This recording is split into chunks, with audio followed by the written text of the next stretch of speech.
home building and remodeling show. Let's go.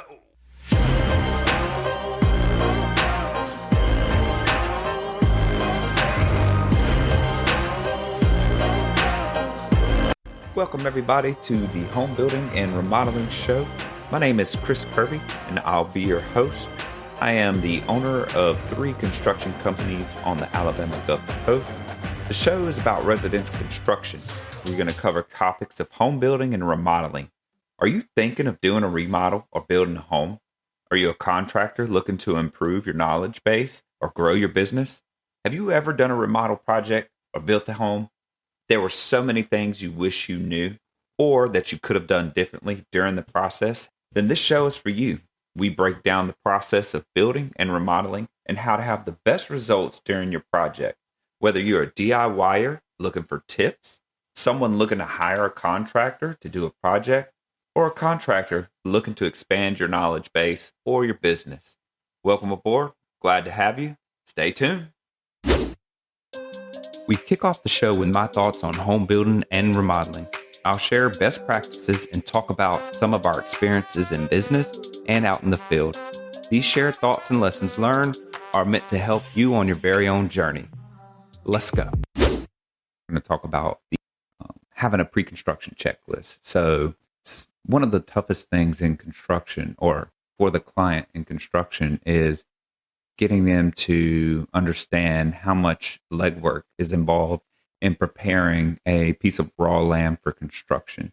And so we're going to talk through that. I know here at Kirby Homes and Kirby Custom Renovations, we have pre-construction checklists. I also have a pre-construction coordinator that helps the client walk through the entire process of pre-construction. Our checklist has 35 items, believe it or not. So there are 35 things on our checklist that have to be done before we even break ground to start the build.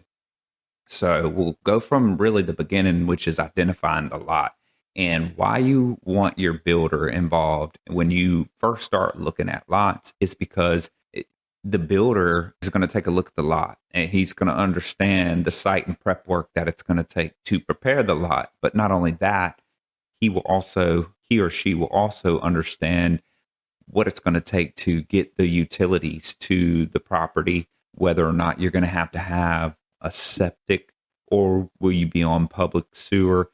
Are you going to have a well, or are you going to be on public water? Can you even get utilities to the property depending on how rural the property is? And then sometimes that will deter a client from buying that piece of property because it does cost a lot to do the site prep and get it ready for the utilities to be connected. So it's going to take the builder, the engineer, the actual electrical company, the electrical engineer from the electrical company to come out and take a look. And then you can determine the cost, right? So how much does it cost to run electrical 1,000 feet into the woods? And how far will the electrical company go? And then can I get my electrician to tie in from where they're going to set that power, that box?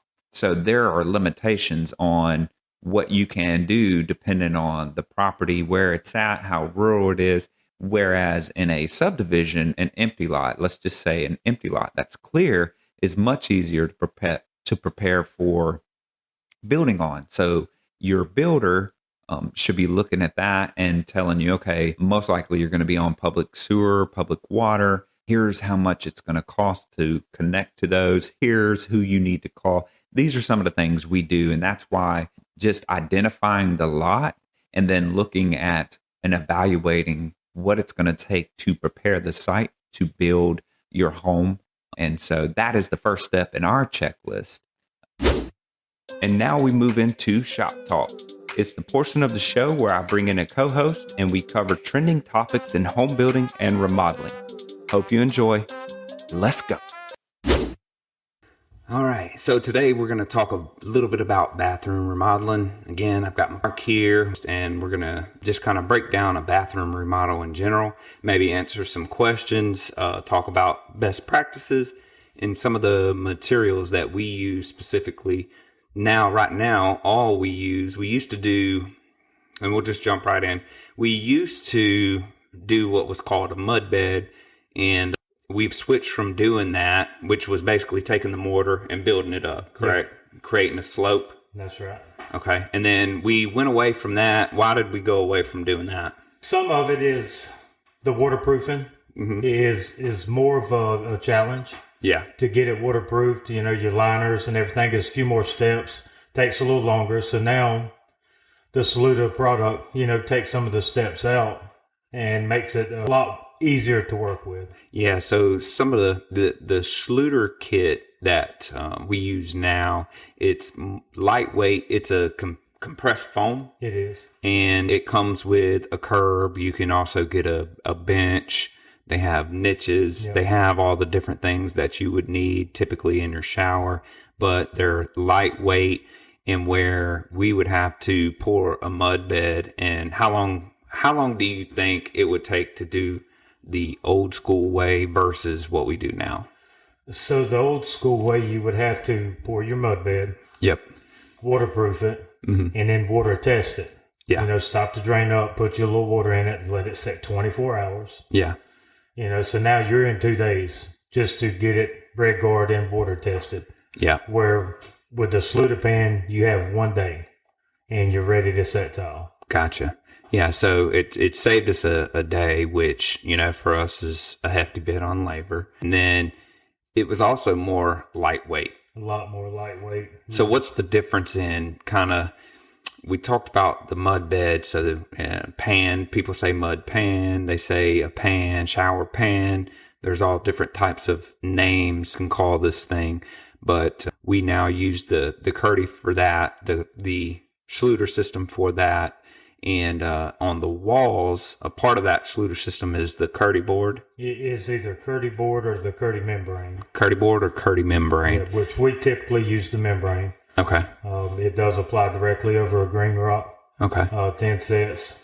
Do you have to have, can you tell me when we're looking at drywall in a bathroom or a wet area, any really wet area, is there a difference between a regular sheet of drywall versus what they call purple board or green board or any of that? There is. Okay. So what are the different colors and what are they for? So the green rock and purple rock are for moisture areas. Other than that, what is the actual Curdy board versus using a piece of sheetrock or the Curdy membrane? So the Curdy board is 1/2 inch thick, and it is made of the same product as the floor. Okay. It's like a compressed styrofoam. Gotcha. But a sheet of it might weigh 10 pounds. Yeah. Versus a sheet of sheetrock weighs several more pounds than that. Yeah, absolutely. And we used to use what's called Durock. Yeah. And even that, sometimes I noticed a lot of the edges and stuff would just chip and break because all that is like a packed or compressed concrete or sand, right? Yeah. So when you look at doing a bathroom, let's talk about the first step. You're going to walk in and you've got all your measurements. You've got, material ordered and sitting at the shop, right? Vanity, flooring, all that. Yeah. But let's just talk about the first step in a bathroom remodel. What do you physically, as the contractor, when it's time to go to work, what are you doing? The very first thing I would do is start my demo. Okay. Size up the bathroom, my entry points, get everything protected, and then start demoing the shower. Yeah. Whether it's a tub, garden tubs are really popular to take out now. Yep. Everybody is taking out their, you know what? What's funny is everybody was taking out the garden tub and putting in a shower and not even having a tub, right? Yeah. Converting like linen closets into a smaller shower or vice versa, just only having a large shower and taking out the garden tub. But now it seems like they've went back to getting tubs. Yeah, they're trending back to tubs in the master, but it's not the garden tub. Right. It's a freestanding. Standalone. Something to that. And right now, I think aesthetically, just the look of a standalone tub is what's trending, and people are getting them. So they're taking out. They still want the big walk-in though. We're still doing that. So All right, so we'll get back on it. So you're talking, you walk in and you demo, chipping up all the tile, ripping out the shower. Is there a right way to do that, or you just walk in and go to town? I do look at what kind of shower it is. Mm-hmm. If it's an insert, first thing I do is locate my point of water source. Yeah. Make sure the water's off. Yeah. And then I take a hacksaw to the insert. Yeah. Or a sawzall. So once you cut that water off, if you're using a sawzall or any of that type of stuff, you aren't necessarily worried about poking a pipe. So I'm always worried about poking a pipe. Sure. But I'm not worried about flooding the house that way. Right. So when I go in, I still stay mindful of where I feel like the water line should be. Sure. And as I get to those points, I try to keep my blade shallow. Once I get it cut and then remove the upper piece, because I usually cut it in half. Yeah. Vertically. And is there still water in the lines, even though you cut off the, turn the valves off outside and there's no water to the bathroom or to the house? Is there still water in the lines you got to be mindful of? There is. Okay. A good thing to think about when you start something like that is to find your lowest water faucet outside. Okay. And open it up. Okay. And that'll help drain all the water below your valve level. Yep. So if you do hit something at that height, so you're not going to have very much water at all come out. Yeah, and that's kind of a good tip to use there. So what he's saying is you've shut off the valve, you've shut off water to the house, right? And you're saying go and find the lowest faucet. Lowest outside faucet and open it up. Yeah. And that'll drain your water level lower than what most shower valves are. Got it. Now we're going to move into the portion of the show where we talk interior design. We're going to bring in an interior designer and we're going to talk trending design and products. Hope you enjoy. Let's go. Some people do have a hard time just making... You get pretty overwhelmed when you are looking at that. So when you're looking at the actual design process, do you start with color first? Does that determine the rest of the items that are going to go, or how does... Well, first you're trying to listen to the client and really point to what, or focus on what their needs and what they're trying to change or do in that space. Yeah, so that's that you're just gathering information part. Yeah. And then, okay. Right. And at that point, I mean, you can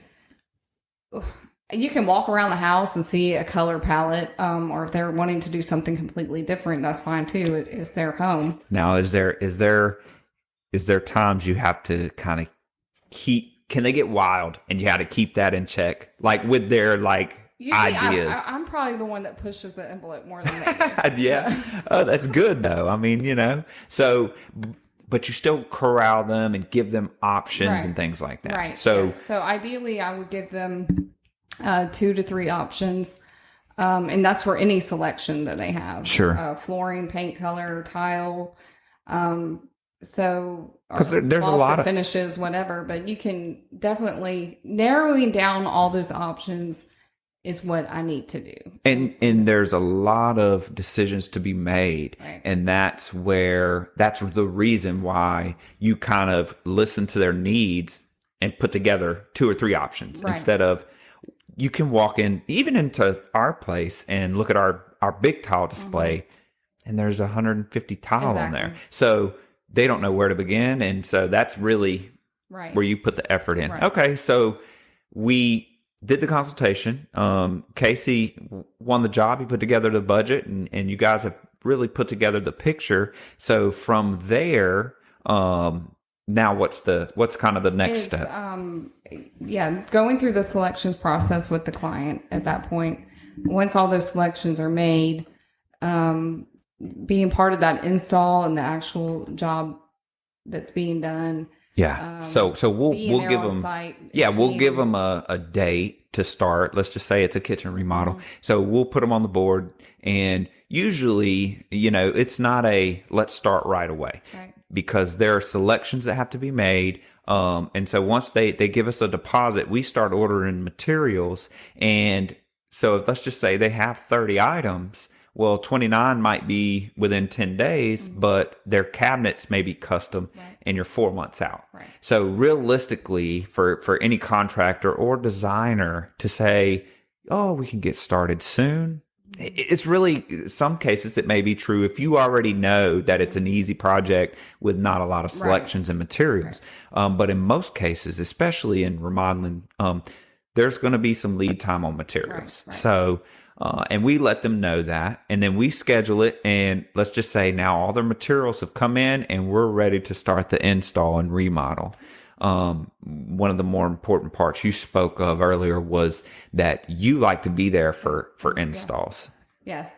Yeah. Especially, But especially when tiles being laid. Yeah. And I know, you're a stickler for layout, right? Because layout determines everything. Right. And so there's so many different things that you can do with tile, right? So our guys are there to install the tile.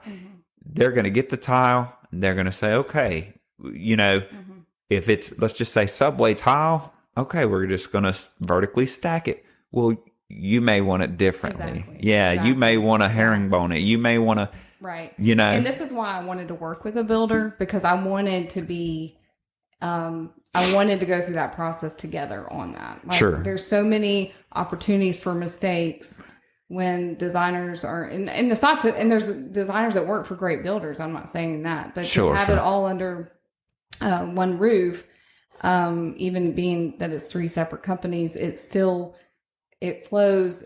We can coordinate a lot of things that the client don't see from their perspective is all the background coordination between all of us. It definitely for you, I think, and a lot of designers that we still work with and have worked in the past, they don't want to bear the burden of being a general contractor, but by nature of our industry, a lot of designers still are acting in that capacity. And they definitely take on the role as a project manager. Yeah, and they're managing the project and subs. And so where now you have the freedom to really do the work you love. And that's what we wanted to create here. I can walk 25 feet and get into the project manager's space. Yeah, that's right. So there is a benefit to having that all under one house. Absolutely. And we talked about it too, where, the communication, you really want to communicate with the project manager and the client at the same time. And the client needs to have the ability for all of us to be able to be in. Page, yes, because there's a lot of stuff that gets lost in translation. And if the interior designer has the vision, she's going to want to make sure that vision holds true even on change orders. And so what tends to happen is if, let's say you miss a day, right? We've got to have a platform to communicate and keep you in the loop because interior designers are sticklers with that vision piece. And our project managers, being construction guys and girls, they're going to just say, oh, a change order. You want a different hood vent? Okay, cool. Go buy the hood vent and install it. All of a sudden you come back and you're like, wait a minute. This ain't, this is going to mess up the rest of the vision. So thanks for joining us today. As always, we are grateful for our listeners and your continued support. Please subscribe to our YouTube channel. Follow us on social media via Facebook, Instagram, and TikTok.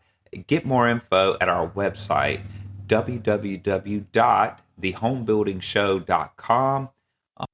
And as always, remember who we are, the Home Building and Remodeling Show.